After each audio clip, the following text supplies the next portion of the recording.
सुबह हंसी की आवाज सुनकर अंजलि बेगम किचन में गई तो देखा कि उसका बेटा सब्जी काट रहा है और उसकी बहू खाना बना रही है। वो गुस्से से अपने बेटे को कहती है, क्यों रे, दुकान में न जाकर यहाँ पर बीवी के साथ बड़ा बावर्ची बना फिर रहा है। मैंने तेरी शादी गुलामी करवाने के लिए करवाई है क्या?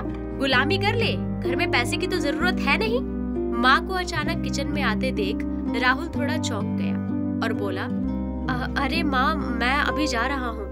तो अभी क्या बारात बुलाऊं? शादी से पहले तो कभी किचन में पैर तक नहीं रखा, शादी के बाद ही जोरू का गुलाम बन गया। राहुल बिना देर किए किचन से बाहर निकल आया। रात को घर लौटते वक्त राहुल अपनी पत्नी के लिए चनाचूर का एक पैकेट लाया। ये देखकर उसकी माँ बोली, अब तेरी शादी हो चुकी है, अब तो पत्नी के लिए नई नई चीजें लाई जाएंगी, पर अपने माँ के लिए सोचने का वक्त कहाँ? राहुल ने शांति से माँ से कहा, दरअसल माँ, गीता ने कहा कि उसे चनाचूर खाना है, इसलिए मैं दुकान से एक ले आया। कुछ खाने को हो तो बताओ, ले आऊंगा।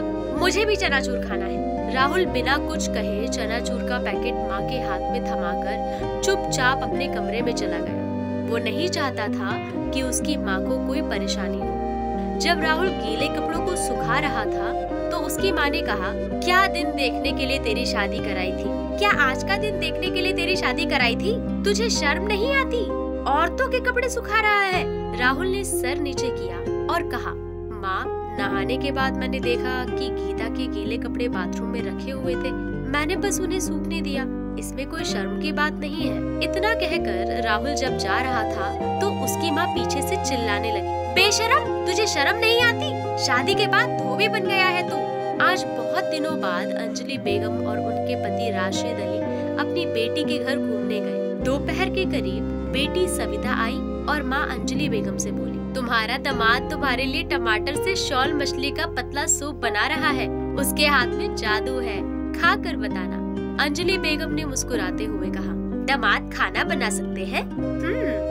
माँ, वो हमेशा खाना बनाने में मेरी मदद करते हैं। रात को जब दामाद घर लौटता है तो अंजलि बेगम बोली, बेटा, ऑफिस से लौटने में इतनी देर हो गई?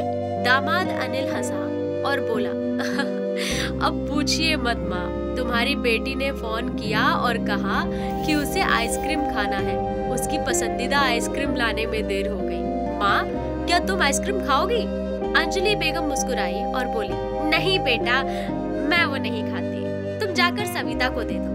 अगली सुबह अंजलि बेगम ने देखा कि उनका दामाद सविता को बुला रहा है और कह रहा है कि अपने गंदे कपड़े जल्दी दे दो, मैं उन्हें धोकर ऑफिस निकल जाऊंगा। ये देखकर अंजलि बेगम की आंखों में आंसू आ गए। पत्नी की आंखों में आंसू देखकर रशीद अली ने अंजलि बेगम से कहा, क्यों रो रही हो? अंजलि बेगम ने अपने आंसू पोंछते हुए कहा, मैंने कभी नहीं सोचा था कि किसी लड़की के भाग्य में इतनी खुशी हो सकती है।